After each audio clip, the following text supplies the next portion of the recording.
যেমন ইঁদুরকে ধরার জন্য ইঁদুরের ফাঁদে খাবার রাখা হয়, আর একবার যদি সেই খাবারের লোভে কোনো ইঁদুর সেই ফাঁদে ফেঁসে যায় তাহলে তার পক্ষে বাঁচা একেবারে অসম্ভব হয়ে ওঠে। ঠিক তেমনি আমাদেরকে ফাঁদে ফেলার জন্য ধনীদের দ্বারা টাকার ফাঁদ তৈরি করা হয়, যেটাকে এক কথায় মিডল ক্লাস মানি ট্র্যাপ বলা হয়, যেখানে আমরা একবার ফেঁসে গেলে সারা জীবন মিডল ক্লাস অথবা লোয়ার মিডল ক্লাস হয়ে আমাদের জীবনটা কাটিয়ে দিই। তাই আজকের এই ভিডিওতে কয়েকটি মিডল ক্লাস মানি ট্র্যাপ নিয়ে কথা বলবো, আর এই ভিডিওটা শেষে সেখান থেকে বেরিয়ে আসার উপায়টিও বলবো। তো চলুন শুরু করা যাক। আমরা সাধারণত লোকেদেরকে তাদের কারেন্ট ফাইন্যান্সিয়াল সিচুয়েশন অনুযায়ী তিনটি ক্যাটাগরিতে ভাগ করে থাকি: ধনী, মধ্যবিত্ত ও গরিব। আর বেশিরভাগ লোকই নিজেদেরকে মধ্যবিত্ত বা মিডল ক্লাস বলে থাকে, যারা ঠিকঠাক একটা জব করে আর ধনী হওয়ার স্বপ্ন দেখে।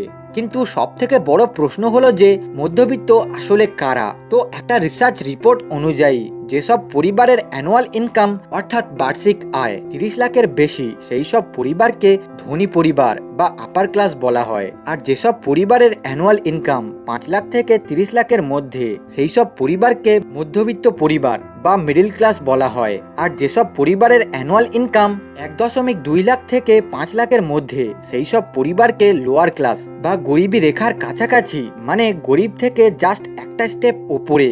আর সবশেষে যেসব পরিবার বছরে 1,25,000 টাকাও ইনকাম করতে পারে না, সেই সব পরিবারকে পুয়ার ফ্যামিলি অর্থাৎ গরিব পরিবার বলা হয়।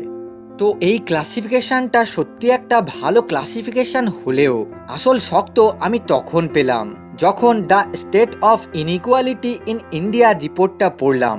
এই রিপোর্টটা থেকে আমি জানতে পারলাম যে আপনি যদি প্রতি মাসে 25,000 টাকার বেশি ইনকাম করেন, তাহলে আপনি ভারতের 90% লোকের থেকে বেশি ইনকাম করেন।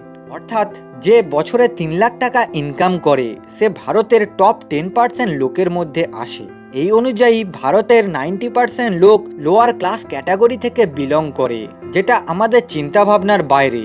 তো এই ভিডিওটা সেই সব লোকেদের জন্য যারা লোয়ার মিডল ক্লাস থেকে ধনী হতে চায়। তো এবার ধনীরা নিজেদের স্বার্থ চরিতার্থ করার জন্য কিভাবে আমাদেরকে নিজেদের গোলাম করে রেখেছে সেটাকে দেখে নেওয়া যাক। আর এটাকে জানতে হলে আমাদেরকে এর ইতিহাস সম্বন্ধে জানতে হবে। তো আজ থেকে প্রায় 700 বছর আগে ইউরোপে ম্যানর প্রথা নামক এক প্রথা ছিল, যেখানে জমিদাররা গ্রামকে এক ধরনের মোটা গাছ দিয়ে এমন করে ঘিরে রাখতো যে গাছগুলো একে অপরের সঙ্গে লেগে থাকতো, যাতে গ্রামবাসীরা একটা গ্রাম থেকে অন্য গ্রামে সহজে যেতে আসতে না পারে। আর গ্রামবাসীরা অন্য গ্রামে যেতে চাইলেও জমিদারদের পারমিশন ছাড়া যাওয়া সম্ভব ছিল না। তখনকার জমিদারদের গাছের পাঁচিল দিয়ে গ্রামটাকে ঘেরার অনেক বড় একটা উদ্দেশ্য ছিল, আর সেটা হলো গ্রামের কৃষকরা যে পণ্য উৎপাদন করত, সেই পণ্য যেন তারা অন্য গ্রামে গিয়ে বিক্রি করতে না পারে, যার ফলে জমিদাররা কম দামে গ্রামের কৃষকদের কাছ থেকে পণ্য কিনে সেটাকে স্টক করে রাখত। আর পরে যখন গ্রামে অভাব দেখা দিত, তখন সেই পণ্য বেশি দামে বিক্রি করে বেশি মুনাফা অর্জন করত, যেটা বর্তমান সময়ে বড় বড় ব্যবসায়ীরা আমাদের সঙ্গে করে থাকে। এতে যদি কেউ পণ্য কিনতে না পারত, তাহলে তাকে জমিদাররা চড়া সুদে ঋণ দিত, যার ফলে গ্রামবাসীরা সেই ঋণের হাত থেকে সহজে মুক্তি পেত না। আর বাই চান্স যদি কেউ সেই ঋণ শোধ করতে না পারত, তাহলে তাকে সারা জীবন জমিদারদের কাছে দাস হিসাবে কাজ করতে হতো। ম্যানর প্রথাতে জমিদাররা জোর করে সাধারণ মানুষদের যেমন ঋণের জালে ফাঁসাতো, ঠিক তেমনি বর্তমান সময়ে ম্যানর প্রথা না থাকলেও ধনীরা আমাদেরকে ঋণের জালে ফাঁসিয়ে রাখে। আর সেই জালের নাম ইএমআই বা কিস্তি। এখন ব্যাংক ও বিভিন্ন এনবিএফসি কোম্পানিগুলি খুব সহজেই 12 থেকে 20% পর্যন্ত চড়া সুদের হারে ঋণ দিয়ে থাকে, যে ঋণের কিস্তি টানতে টানতে আমরা একেবারেই ক্লান্ত হয়ে যাই। আর এটাই হচ্ছে নাম্বার 1 ট্র্যাপ, যার নাম ডেট ট্র্যাপ, মানে ঋণের ফাঁদ। এই ফাঁদে পড়ার কারণ হলো মধ্যবিত্ত লোকেরা সবকিছু বেস্ট পেতে চায়, একেবারে ধনীদের মতোই, আর এখনই পেতে চায়, যার জন্য এদের কাছে টাকা না থাকার সত্ত্বেও ইএমআইতে এরা নিজের শখ পূরণ করে। কারণ এখন একটা ক্লিকেই ইএমআইতে লোন পাওয়া যায়, তাই এরা খুব সহজেই ঋণের ফাঁদে ফেঁসে যায়। একটা রিসার্চ রিপোর্ট থেকে জানা যায় যে ভারতের 70% আইফোন ইএমআইতে বিক্রি হয়। মানে এই আইফোনগুলি তারাই কেনে যারা এগুলিকে অ্যাফোর্ড করে না। আরও একটা রিসার্চ রিপোর্ট থেকে জানা যায় যে আমরা ভারতীয়রা সব থেকে বেশি পার্সোনাল লোন নিয়ে থাকি। আর এই পার্সোনাল লোন নেওয়ার কারণগুলি হলো নিজের ঘরকে রিনোভেট করা, লোক দেখানোর জন্য বেশি খরচা করে বিয়ে করা, ছুটিতে ঘুরতে যাওয়া ইত্যাদি।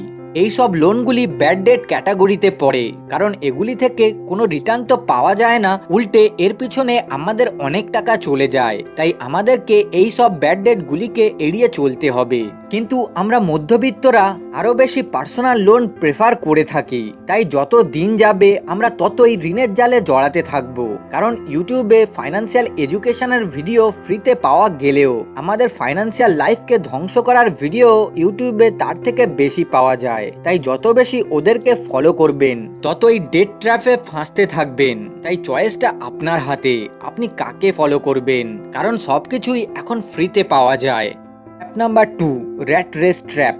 আমরা মানুষেরা ইমোশনাল বিং হয়ে থাকি, তাই আমাদের লাইফ মেনলি দুটো ইমোশনের ওপর নির্ভর করে চলে, গ্রিড অ্যান্ড ফেয়ার। আমরা মধ্যবিত্তরা আমাদের লাইফে লজিকের ব্যবহার খুব কম করে থাকি। প্রথমে টাকা না থাকার ভয় আমাদেরকে মোটিভেট করে হার্ডওয়ার্ক করে টাকা ইনকাম করতে, আর তারপর যখন টাকা আসে তখন আমরা নিজেদের লোভকে সামলাতে না পেরে নিজেদের স্বপ্নকে পূরণ করার জন্য প্রচুর টাকা খরচা করি। কারণ যখন আমরা কোনো খরচা করি, যেমন শপিং মল থেকে নতুন জামা কাপড় কেনা বা কোনো দামি রেস্টুরেন্টে গিয়ে খাবার খাওয়া ইত্যাদি, তো তখন আমাদের বডিতে ডোপামিন নামক এক হরমোন নিঃসৃত হয়, যেটাকে ফিল গুড হরমোনও বলা হয়, যার জন্য আমরা খুশি অনুভব করি। যার ফলে আমরা সেই একই জিনিস নিজের অজান্তে বারবার করতে থাকি। মানে পরের সপ্তাহে আমরা আবার শপিং করি, দামি রেস্টুরেন্টে গিয়ে খাবার খাই, আরও নানানভাবে খরচা করি। যার ফলে আমাদের লাইফে একটা প্যাটার্ন সেট হয়ে যায় যে প্রথমে কাজ করো, তারপর খরচা করো, তারপর আরও বেশি কাজ করো, আর তারপর আগের থেকে আরও বেশি টাকা খরচা করো। আর এইভাবে আমরা নিজেদের ইনকাম বৃদ্ধি পাওয়ার সাথে সাথে নিজেদের খরচাকে বহুগুণে বাড়িয়ে নিই। তাই আমরা এই এনজয়মেন্টের নেশাতে এতটা নেশাগ্রস্ত হয়ে পড়ি যে আমরা জানতেও পারি না যে আমরা একটা ট্র্যাপের মধ্যে ধীরে ধীরে ফেঁসে যাচ্ছি, যেটাকে আমরা বলি র্যাট রেস ট্র্যাপ। এই ট্র্যাপটা তৈরি করে বড় বড় ধনী ব্যবসায়ীরা, যারা বিভিন্ন অ্যাডভার্টাইজমেন্টের দ্বারা আমাদের ইনসিকিউরিটিসগুলিকে আমাদের সামনে এনে এমন এমন জিনিস আমাদেরকে বিক্রি করে যা আমরা সাধারণ অবস্থাতে কোনোদিনও কেনার কথা ভাবি না। এটাকে বোঝানোর জন্য আমি নিজেরই এক্সাম্পল দিচ্ছি। তো এক সপ্তাহ আগে আমি কাজের জন্য 30 থেকে 35 হাজার টাকার ভিতরে একটা ল্যাপটপ কেনার জন্য ইউটিউবে সার্চ করি, আর 33 হাজার টাকা দামের একটা ল্যাপটপ চুজও করে ফেলি। কিন্তু কেনার আগে হঠাৎ আমাকে আমার মোবাইলে বিভিন্ন ভালো ভালো ল্যাপটপের অ্যাড দেখানো হয়, আর তার মধ্য থেকে আমি 55 হাজার টাকা দামের একটা ভালো ল্যাপটপ চুজ করে সেটাকে 14 তারিখে অর্ডার করি। এখনো পর্যন্ত ল্যাপটপটা আমার হাতে আসেনি, হয়তো ভিডিওটা আপলোড হওয়ার আগে আমি ল্যাপটপটা পেয়ে যাব। আমি ল্যাপটপটা হাতে পেলাম কি পেলাম না এটা কথা নয়, আসল কথা হলো যে আপনি ইন্টারনেটে যদি কোনো প্রোডাক্ট সার্চ করেন তাহলে আপনার ডেটা বিভিন্ন সোশ্যাল মিডিয়া কোম্পানিগুলির কাছে চলে যায়, আর তারপর থেকে আপনাকে ততক্ষণ পর্যন্ত বারবার সেই জিনিসেরই অ্যাড দেখানো হয় যতক্ষণ না আপনি সেই জিনিসটা কিনছেন। এইভাবে বড় বড় ব্যবসায়ীরা আমাদেরকে বেটার অপশন দেখিয়ে আমাদের পকেট থেকে টাকা বের করে, আর আমাদের কাছে টাকা না থাকলেও আমাদেরকে ইএমআই এর জালে ফাঁসিয়ে দেয়, শুধুমাত্র আমাদের ভয় আর লোভের কারণে। কারণ আমার ক্ষেত্রেও আমার কাজে ডিস্টার্ব হওয়ার ভয়েই আমি বেটার ল্যাপটপটাকে চুজ করেছিলাম। ঠিক আমার মতোই লোকেরাও কোনো কিছু হারানোর ভয়ে বা অন্যের অ্যাটেনশন গ্র্যাব করার লোভে সবসময় বেটার অপশনটাকে চুজ করে আর র্যাট রেসে ফেঁসে থাকে। Trap number 3, education trap. একটা মধ্যবিত্ত লোক সবকিছুর সঙ্গে কম্প্রোমাইজ করলেও তার ছেলে মেয়েদের এডুকেশনের সঙ্গে কোনো রকমভাবে কম্প্রোমাইজ করে না। এমনকি মধ্যবিত্তরা এডুকেশনের জন্য সবকিছু হারাতেও রাজি থাকে।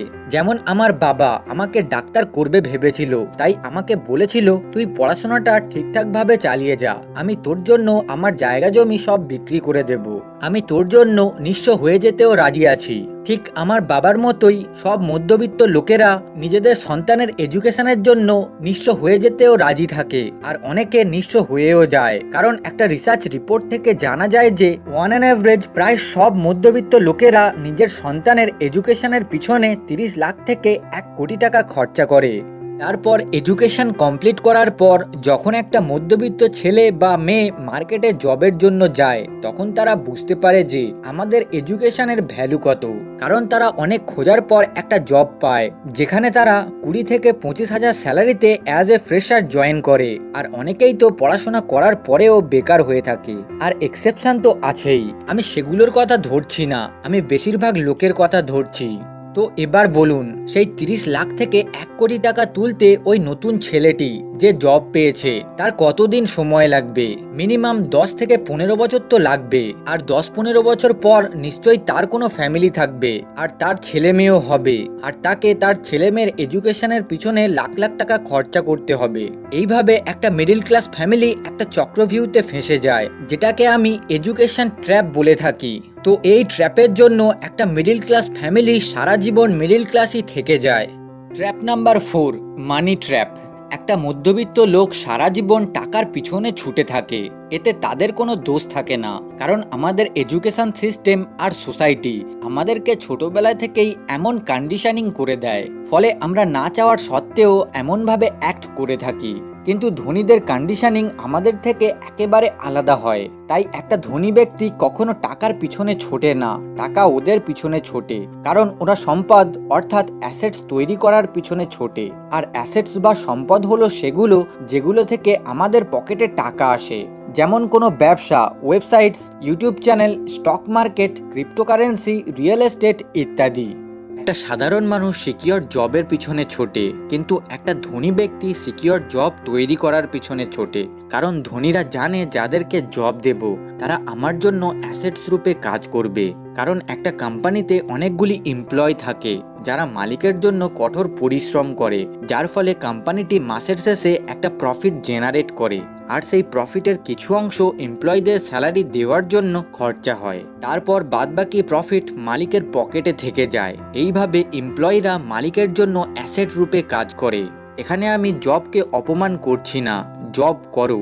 আর জব করার সাথে সাথে মিনিমাম 5 থেকে 10টা অ্যাসেটস ক্রিয়েট করার পিছনে নিজের টাইম, এনার্জি অ্যান্ড মানিকে কাজে লাগাও। কারণ অ্যাসেটসই আপনাকে মিডল ক্লাস ট্র্যাপ থেকে বের করতে পারে। So focus on creating assets. আর যদি আপনি কোন কোন অ্যাসেটসগুলি তৈরি করতে হবে তা না জেনে থাকেন, তাহলে আপনি এই ভিডিওটাকে দেখতে পারেন। এই ভিডিওতে আমি কয়েকটি অ্যাসেটস সম্বন্ধে ডিটেলসে কথা বলেছি। সবশেষে যদি এই ভিডিওটা একটুও ইনফরমেটিভ মনে হয়, তাহলে ভিডিওটাকে আপনার বন্ধু বান্ধব, আত্মীয় স্বজনের সঙ্গে শেয়ার করুন। আর যদি আপনি এই ভিডিওটাকে ফেসবুকে দেখে থাকেন, তাহলে ফলো করুন। আর ইউটিউবে দেখে থাকলে চ্যানেলটাকে সাবস্ক্রাইব করুন। More knowledge, more implement, improve life.